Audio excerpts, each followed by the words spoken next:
Hello friends, today we will discuss in semester 3 on the subject legal education and research methodology.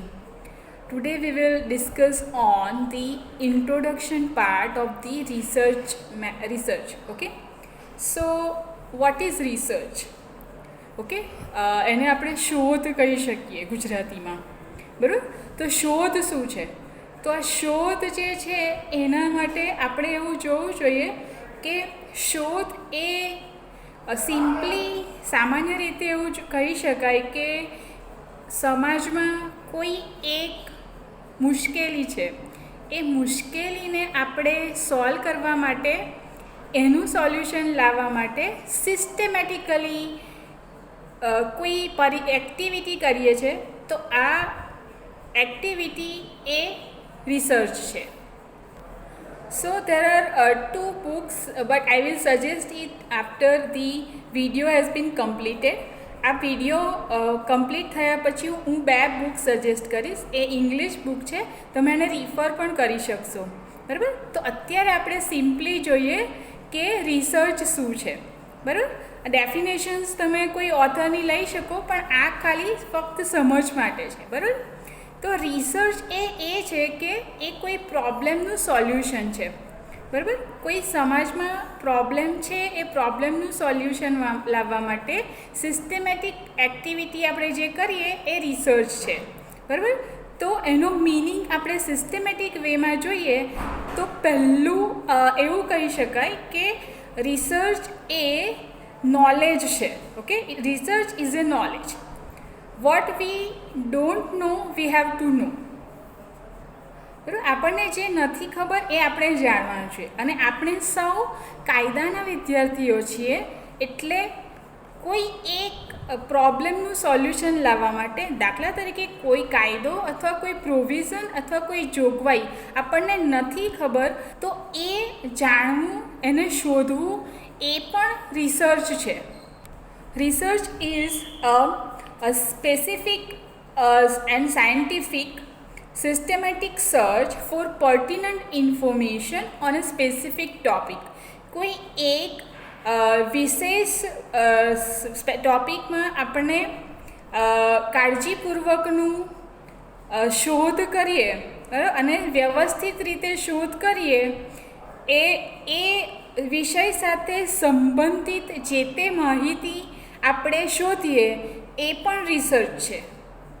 Okay, research is a careful investigation, inquiry, and it is a search for new facts in any branch of knowledge. Okay, એ જે શોધ છે, research છે, એ કાળજીપૂર્વકની શોધ છે, અથવા પૂછપરછ છે, અથવા તો નવી હકીકતોને જાણવાનું આ સંશોધન છે, જે કોઈ જ્ઞાનની કોઈ પણ શાખામાં લઈ શકાય. કોઈ પણ શાખામાં, સપોઝ કાયદા અથવા સમાજમાં કોઈ પ્રોબ્લેમ છે, કાયદાનો અમલ છે, બરાબર. અથવા તો ઇલેક્શન કમિશનને કોઈ ડેટા કલેક્ટ કરવા છે, સુપ્રીમ કોર્ટને કોઈ ડેટા કલેક્ટ કરવા છે, બરાબર. કોઈ પણ વિષયમાં, એટલે જરૂરી નથી કે લોમાં જ થાય, રાઈટ. કોઈ પણ માહિતી, નવી માહિતી લેવા માટે, કોઈ સ્પેસિફિક મેટરનું સોલ્યુશન લાવવા માટે જ્ઞાનની કોઈ પણ શાખા, કોઈ પણ એની ટાઈપ ઓફ ઇન્ફોર્મેશન, જે નવી હકીકતો આપણને નથી ખબર, એ હકીકતોને શોધવા માટે આપણે રિસર્ચ કરીએ છીએ. And research is A movement. Okay, it is a first step and it is a beginning through which a person is knowing something which he or she doesn't know. બરાબર. કોઈ પણ માણસ કોઈ જે બાબત નથી જાણતા, એ જાણવાનો જે પ્રયત્ન કરે ને, એ પણ રિસર્ચ છે. So for the purpose of doing research we require to do so many things. સંશોધન કરવા માટે આપણને બહુ બધી બાબતો ખબર હોવી જોઈએ. તો એના માટે આપણે પહેલાંમાં પહેલું તો we have to define or redefine the problem, research problem, બરાબર. આપણે સંશોધન કરવા માટે સૌપ્રથમ કાયદાનો અથવા તો કાયદાના અમલનો જે પ્રોબ્લેમ છે, જેને રિસર્ચ પ્રોબ્લેમ કહેવાય, તો એ પ્રોબ્લેમને વ્યાખ્યાયિત કરવો પડે. વ્યાખ્યાયિત કરવો એટલે શું? એને જાણવો પડે કે કાયદો કઈ જગ્યાએ અટવાય છે, અથવા તો કાયદો કઈ જગ્યાએ અમલ નથી થતો, અથવા તો કાયદામાં શું ભૂલ છે જેનાથી સમાજ એને વાપરી નથી શકતો. તો આના માટે આપણે કાયદો અથવા તો રિસર્ચ પ્રોબ્લેમ ફાઇન્ડ આઉટ કરવું પડે.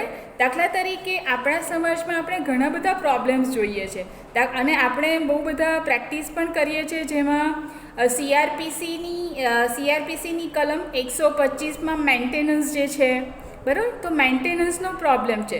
તો આપણે જોઈ શકાય કે લોકો એવા પણ ડેટા કલેક્ટ કરી શકાય કે જે વિમેન છે, અથવા તો પેરેન્ટ્સ છે, અથવા તો વાઈફ છે, બરાબર, એ 125માં અથવા તો કોઈ પણ વ્યક્તિના બાળકો છે, બરાબર, જેને એ સેક્શન લાગુ પડે, એ સેક્શનની અંતર્ગત એ લોકો મેન્ટેનન્સ લઈ શકે છે કે નહીં, બરાબર. એવો પણ પ્રોબ્લેમ થઈ શકે કે 498A છે, બરાબર. અત્યારે આપણે આને ઓબ્ઝર્વ પણ કરીએ છીએ, એના પર લેજિસ્લેટિવ એસેમ્બલી અથવા તો પાર્લામેન્ટે આના પર અમેન્ડમેન્ટ પણ લાયા છે, બરાબર. 498A છે, શારીરિક માનસિક ત્રાસ. તો એ વિષયમાં પણ તમે એવું સંશોધન કરી શકો કે આનો મિસયુઝ થાય છે કે કેમ, રાઈટ. તો આ પણ એક પ્રોબ્લેમ હોઈ શકે. આપણે આજુબાજુમાં આપણે જોઈએ કે આપણા જ આજુબાજુના વિસ્તારોમાં ઘણા બધા એવા પ્રોબ્લેમ્સ છે જે આપણને અવાજ પ્રદૂષણ જોઈ શકીએ છીએ, હવા પ્રદૂષણ જોઈ શકીએ છીએ, પાણી પ્રદૂષણ જોઈ શકીએ છીએ, રાઈટ. તો આ બધા પ્રોબ્લેમ્સ જે છે એ આપણે જોઈએ છે. આના સિવાય કોઈ પણ વિષય આપણે જોયું ને આગળ વ્યાખ્યામાં અથવા તો અર્થમાં જોયું કે આપણે ઘણા બધા જે પ્રોબ્લેમ છે જ્ઞાનની કોઈ પણ શાખામાં હોઈ શકે. એટલે એવું જરૂરી નથી કે ફક્ત લોમાં જ હોય, રાઈટ. લોના અમલમાં હોય, એને ઇન્ફોર્મેશન સ્પ્રેડ કરવામાં હોય, કોઈ પણ વિષયમાં હોય, રાઈટ. તો એ દાખલા તરીકે કામદારોના પ્રશ્નો છે, બરાબર. ફેક્ટરીમાં કામ કરતા માણસો હોય, પછી કોર્ટમાં કામ કરતા માણસો હોય, કોર્ટના લોયર્સ હોય, કોર્ટના એડવોકેટ્સ હોય, બરાબર. એમના જે રિલેટેડ જે પ્રશ્નો હોય એ પણ રિસર્ચ પ્રોબ્લેમ હોઈ શકે, રાઈટ.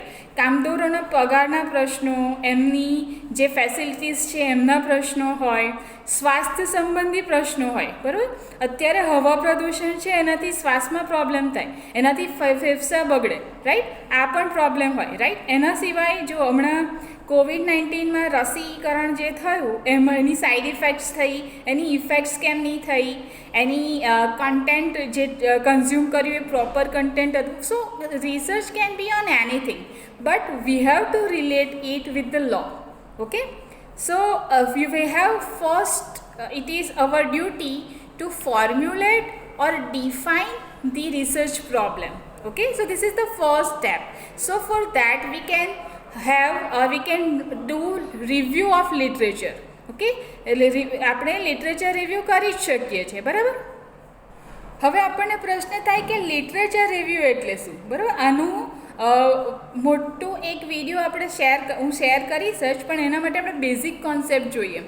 દાખલા તરીકે ન્યૂઝપેપરમાં આપણે કોઈ આર્ટિકલ વાંચ્યો, બરાબર. એ આર્ટિકલ પરથી પણ આપણને રિસર્ચ પ્રોબ્લેમ મળી શકે.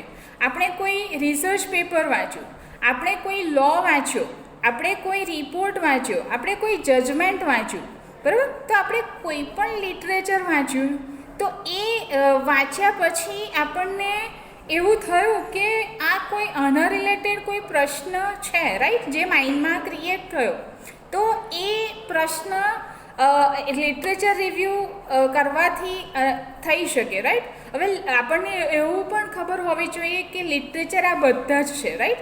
તો આ બધા લિટરેચરમાં રિવ્યૂ શું કરવાનું, બરાબર. તો આ રિવ્યૂમાં એવું પણ હોઈ શકે એને સમરાઇઝ કરી શકાય, આપણને એવું ખબર પડે કે એ માહિતી આપણને મળી છે, રાઈટ, એ પણ સમરાઇઝ કરી શકાય.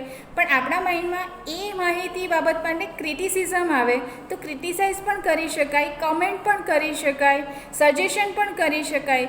સો આ લિટરેચર તમે જે રિવ્યૂ કરો છો, કોઈ પણ જગ્યાએથી તમે રિવ્યૂ કરી શકો, પણ એ વેગ ના હોવું જોઈએ, બરાબર, ક્ષુલ્લક ના હોવું જોઈએ. સપોઝ કોઈનો બ્લોગ તમે વાંચો, હવે એ બ્લોગ એણે લખ્યો, એ ઓથેન્ટિસિટી પણ તમારે ચેક કરવી પડે, બરાબર. તો બ્લોગ્સની જે તે ઇન્ફોર્મેશન મળી, કેમ કે આપણને ખબર છે કે જે પ્રેસ મીડિયા છે, બરાબર, એને પણ લો લાગુ પડે છે. તો પ્રેસની ઇન્ફોર્મેશન છે ને એ થ્રુ સોર્સ આવી હોય, રાઈટ.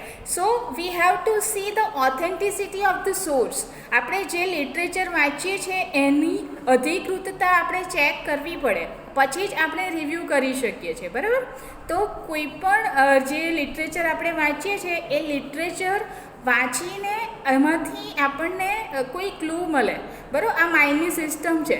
આપણે જ્યારે કોઈ પણ માહિતી અંદર આપીએ ત્યારે અંદરથી કાં તો ક્રિટિસિઝમ આવે, કાં તો એક્સેપ્ટન્સ આવે, કાં તો આપણને એવું થાય કે આ માહિતી કોઈને ખબર હશે કે નહીં. Okay, so that can also B covered in the research problem. Okay, and the next, okay, as soon as the research problem has been defined, the next subject is, or the next step is to formulate the hypothesis. બરાબર, hypothesis એટલે પરિકલ્પના આપણે formulate કરવી પડે, બરાબર, એ કરવી પડે. એ આપણને વાંચીને જેવો આપણો રિસર્ચ પ્રોબ્લેમ ડિસાઇડ થાય એ વખતે આપણે નેક્સ્ટ સ્ટેપ છે ફોર્મ્યુલેશન ઓફ હાઇપોથેસિસ. હવે હાઇપોથેસિસ એ પરિકલ્પના છે.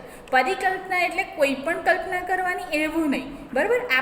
આપણનો જે રિસર્ચ પ્રોબ્લેમ છે એના પર આપણે એક પરિકલ્પના કરવાની, જે એક એફર્મેટિવ સેન્ટેન્સ છે, બરાબર. એફર્મેટિવ સેન્ટેન્સ છે એટલે આપણે એવું કહી શકીએ કે માહિતીનો અધિકાર એ લોકો વાપરી રહ્યા નથી, બરાબર. આ આપણી પરિકલ્પના છે.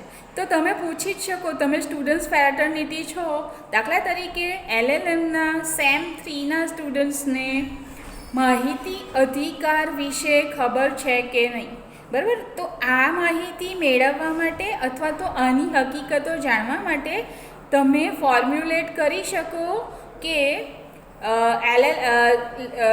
LLM સેમ 3ના સ્ટુડન્ટ્સને માહિતી અધિકાર વિશે નોલેજ છે અથવા તો નથી, બરાબર. ગમે તે લઈ શકાય, બરાબર. તો તમને એવું લાગતું હોય કે છે, તો તમારી પરિકલ્પના હોય કે LLM સેમ 3ના સ્ટુડન્ટ્સને માહિતી અધિકાર વિશે માહિતી નથી, બરાબર. અથવા તો તમે એવું પણ ફોર્મ્યુલેટ કરી શકો હાઇપોથેસિસ કે LLM સેમ 3ના સ્ટુડન્ટ્સને માહિતી અધિકારના કાયદા વિશે માહિતી છે, બરાબર. પછી તમે એ લોકોને મળો, સપોઝ તમે 20 સ્ટુડન્ટ્સને મળો છો, બરાબર. તો એના માટે તમારે કોઈક વસ્તુ તૈયાર કરી રાખવી પડશે, બરાબર. તમે એમને પહેલું પૂછો કે તમારી માહિતી શું છે. સપોઝ તમારું નામ, તમારી ઉંમર, બરાબર, જેને પૂછવાનું છે એમને, બરાબર.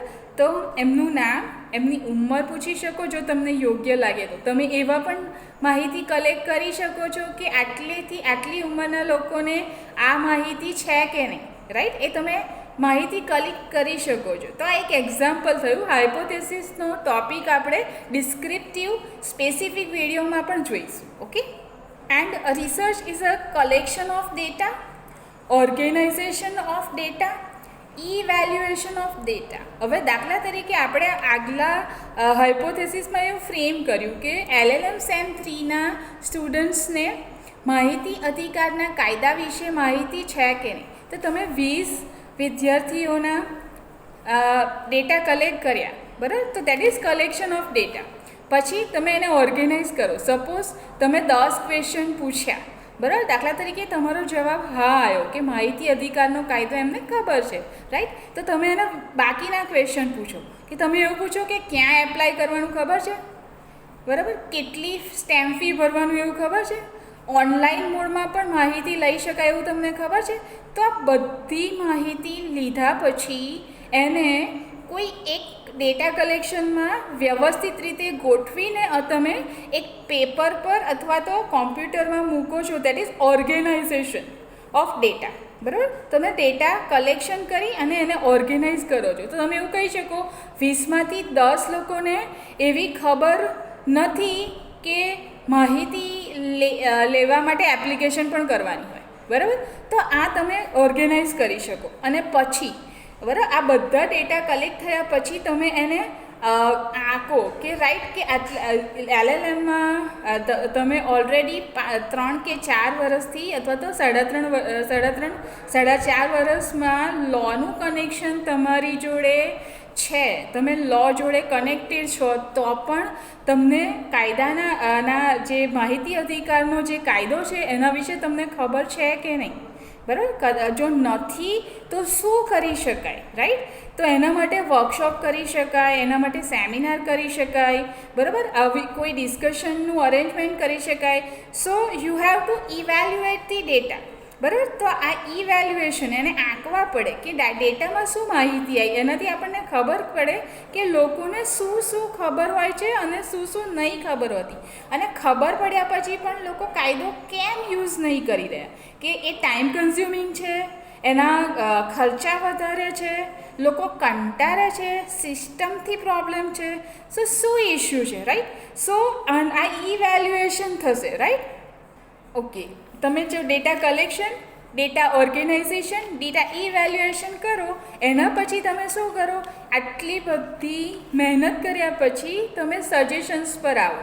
બરાબર? કન્ક્લુઝન પર આવો કે યસ, આ 10-20 સ્ટુડન્ટ્સને મળ્યા, એમાંથી 10ને તો કાયદા વિશે ખબર જ નથી.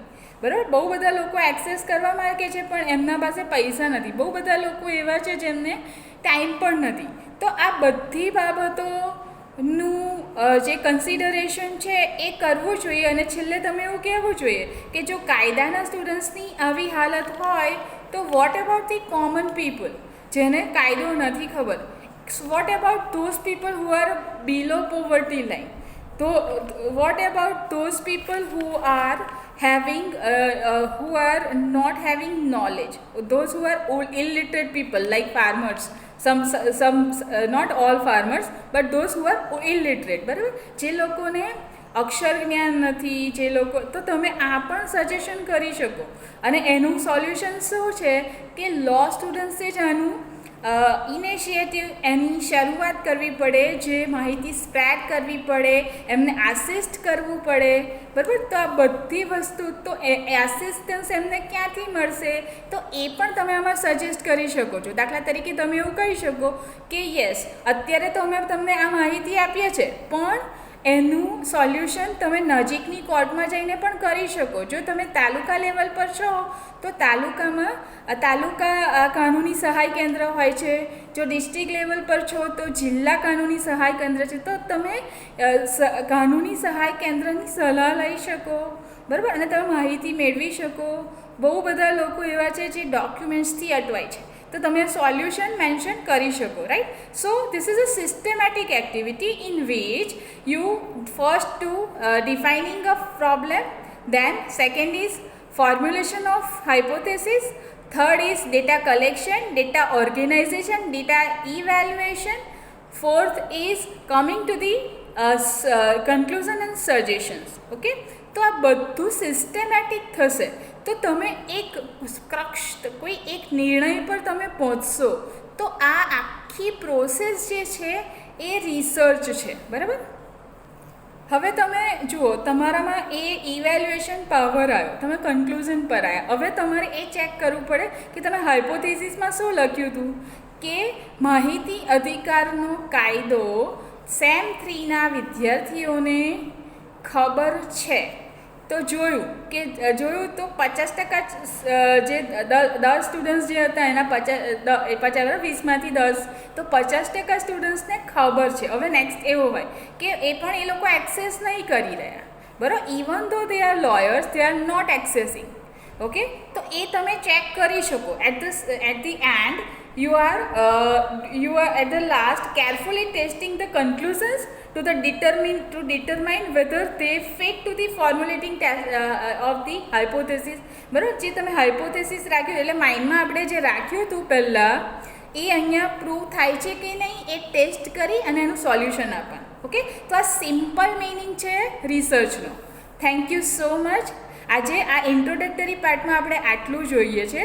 Next time we will see the next topic. Okay, thank you so much. I hope you will enjoy the whole series of the research methodology and legal education. Thank you.